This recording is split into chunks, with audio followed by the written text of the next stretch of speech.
how good it would have been if everything had stayed as good as it was. But now, four of us black guys in a Mexican neighborhood have gotten ourselves into the worst thing one can imagine. Let me take you 4 days back. That's when it all started.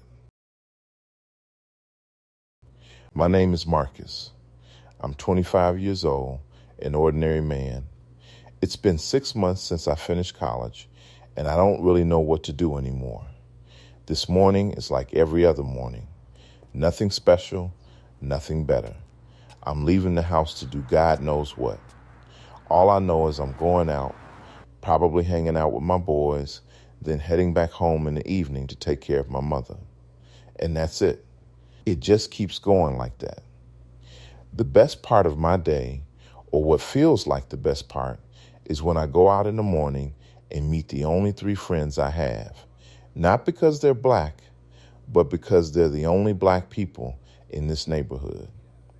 And every one of us carries the same grudge against our fathers, who for some reason brought us here to a completely Mexican neighborhood in all of America.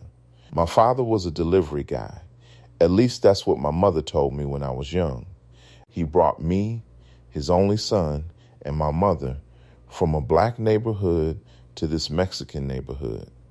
And yeah, sometimes it feels like we don't belong. I've got nothing against Mexicans. They've got nothing against me.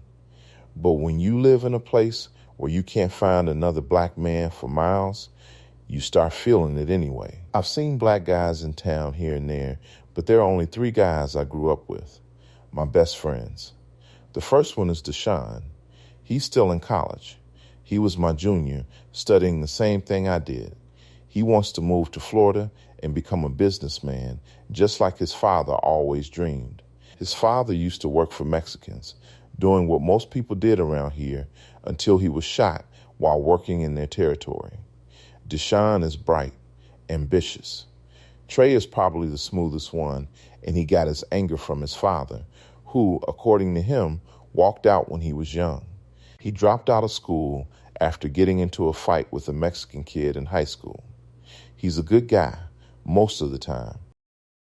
Malik is the youngest, still in high school. But he hangs out with us anyway. Soft-spoken, knows more people around here than all of us combined, and somehow he always pays more than anyone when we split gas money. Every weekend, or whenever we get the chance, we get into my car and ride around Los Robles, eat, hang out, sometimes hit bars when we've got enough money.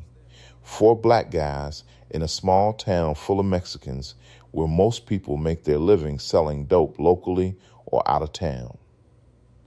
It's just another weekend, and we're in my car ready to hit the town. DeShawn unexpectedly said dinner was on him as soon as he got in the car.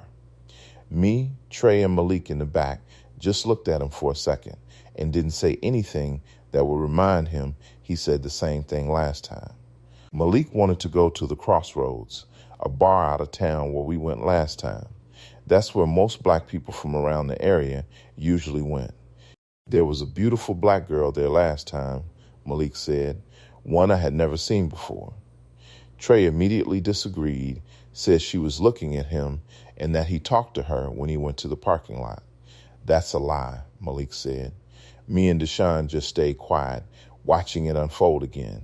So we drove to the Crossroads. Inside, it was mostly Mexicans.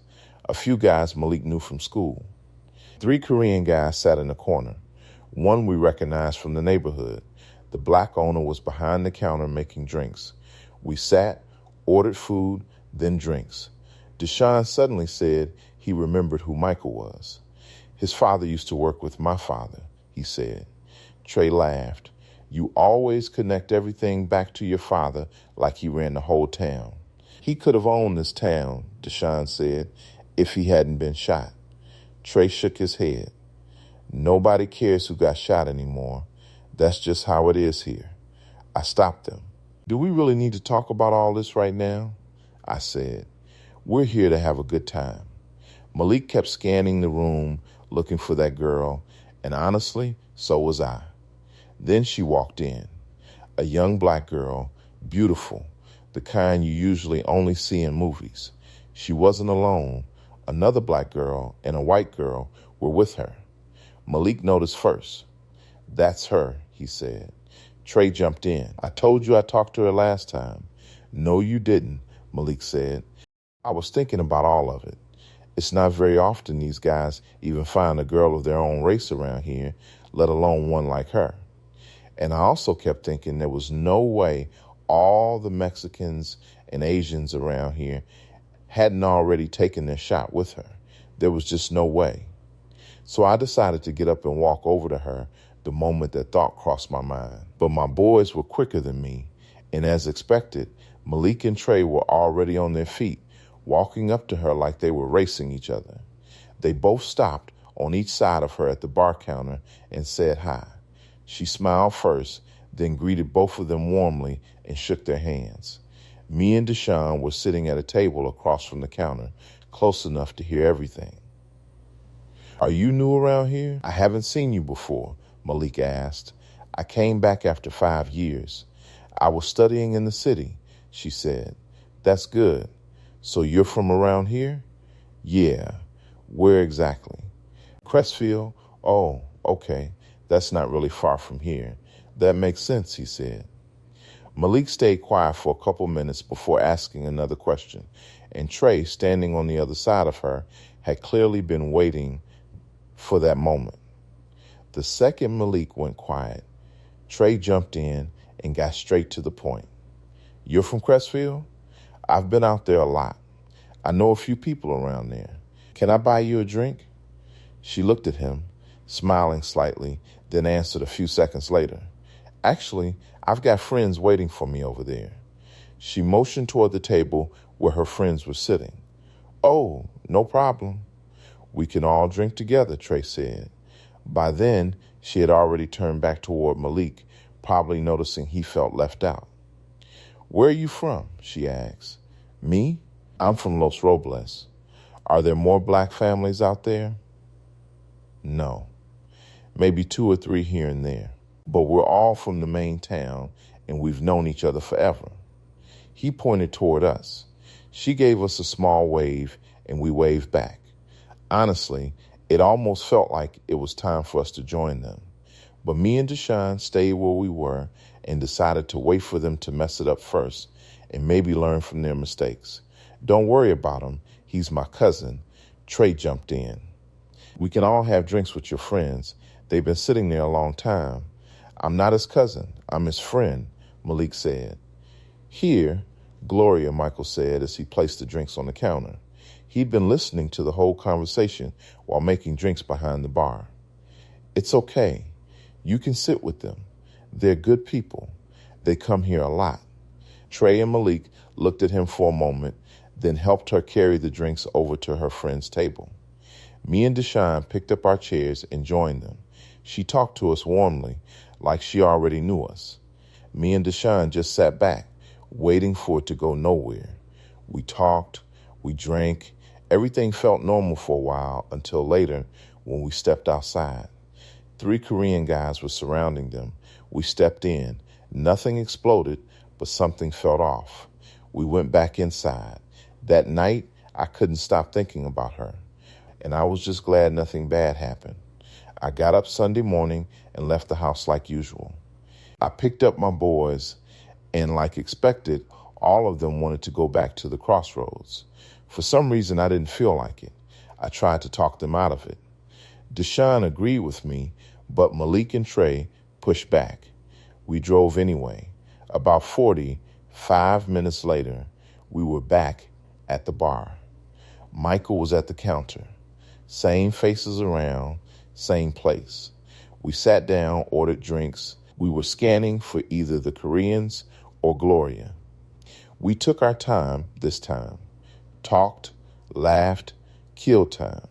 On my way back from the bathroom, I asked Michael about Gloria. He just said she was gone. That was it. He didn't want to talk about it. So I went back to my seat and told myself it was just another normal day. We stayed longer than usual, then finally left. And honestly, I think all of us felt it. That small feeling of excitement we didn't get often, just gone again. On the way back, we saw Gloria in the parking lot. She had just arrived. Her eyes met ours at the same time. Trey and Malik lit up instantly. We walked over. We talked. "We were looking for you," Malik said. "You said you come yesterday." "We were at a friend's place," she said. "How are you guys?" Everything seemed normal until Trey asked about the Koreans. She said it wasn't a big deal, just something that happened. Then DeShawn said we asked Michael about her. She paused, then said Michael was just protective. Then she dropped it. "I'm leaving the day after tomorrow. What is he to you?" Trey asked. "He's my boyfriend," she said. That hit different. Nobody said anything for a second.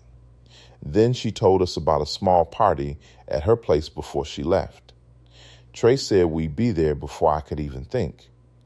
On the drive back, we couldn't stop laughing, but it wasn't real happiness, just noise. At home that night, my mother was angry.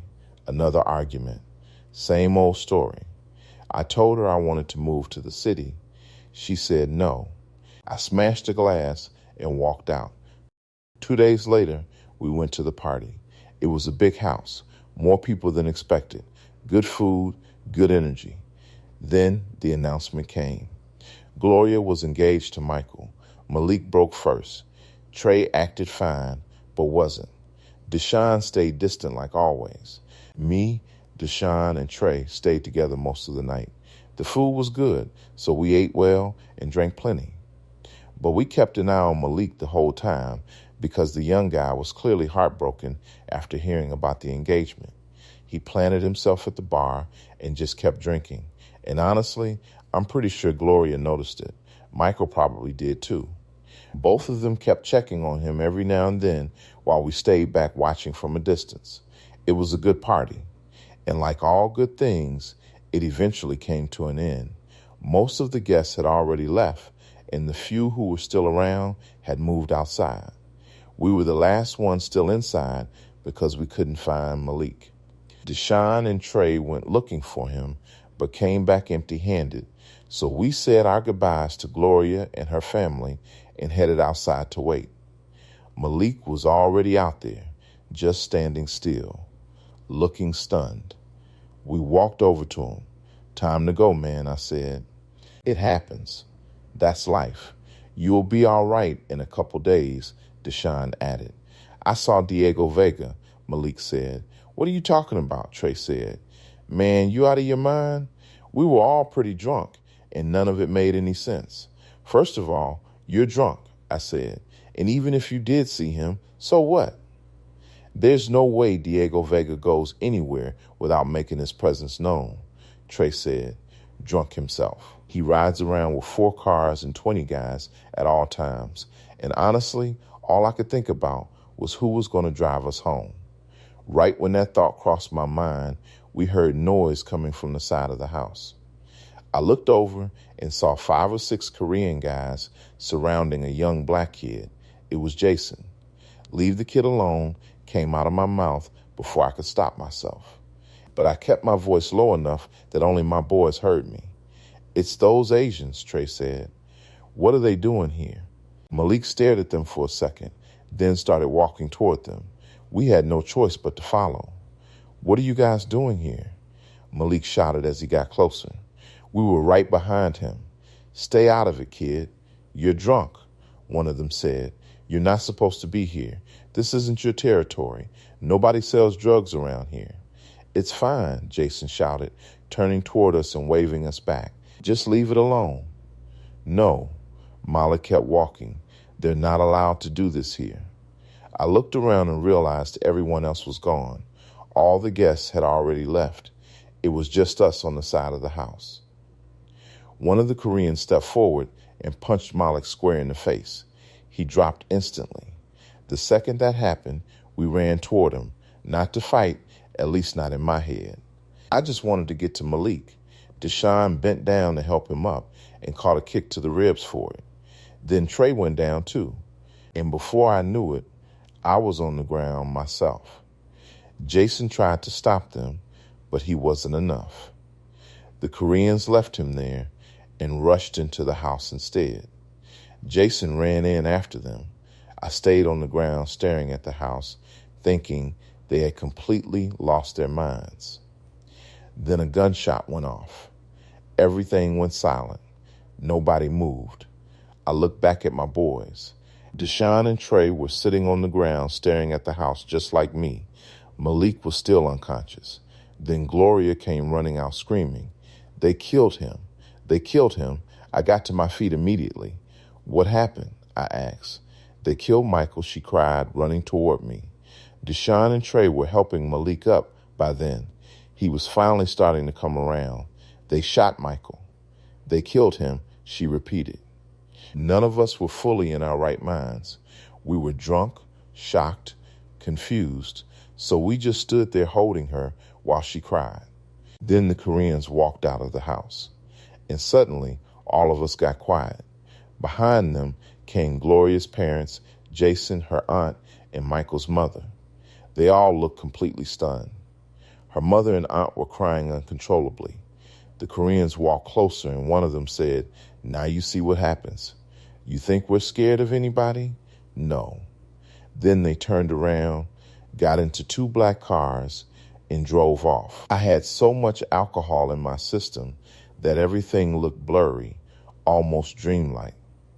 As the cars disappeared, chaos broke out around us. Jason and his father had blood on their hands. Everyone started talking over each other at once. We kept asking what happened. Why would they do this? Michael owed them money and couldn't pay it back, Jason said, his voice breaking. The women were still crying. Malik was holding Gloria while she shook in his arms.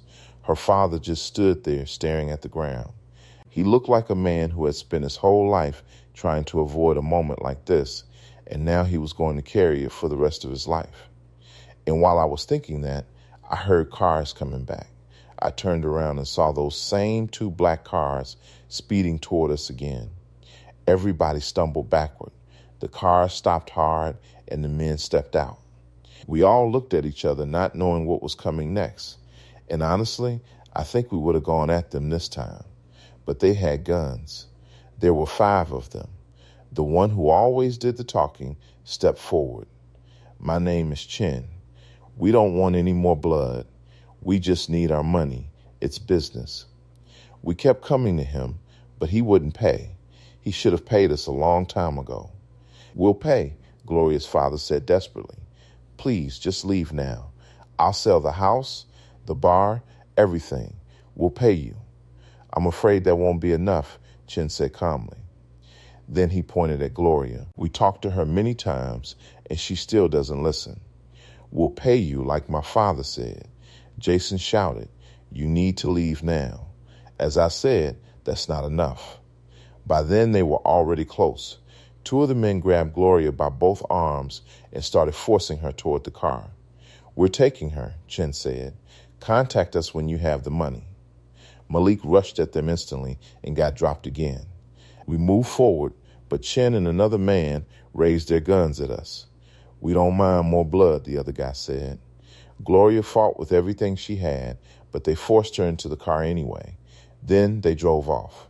Her father and Jason chased after the cars for a few seconds before finally stopping in the middle of the street. My head was still spinning from the alcohol, and I could barely process how everything had fallen apart so fast. We all just stood there after the cars disappeared, not knowing what the hell we were supposed to do next. "Let's go get her back," Malik said, and we went. I had a gun under my seat. I pulled it out. We followed them until they stopped near a cornfield. Chin got out. He smiled like nothing happened. "You have a gun," he said. "How many times have you pulled the trigger?"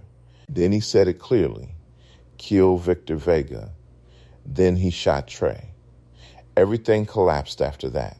Malik was held at gunpoint. We were stuck, no way forward. Then Chin gave the final demand, 3 days. Kill Victor Vega or she dies, and then they left.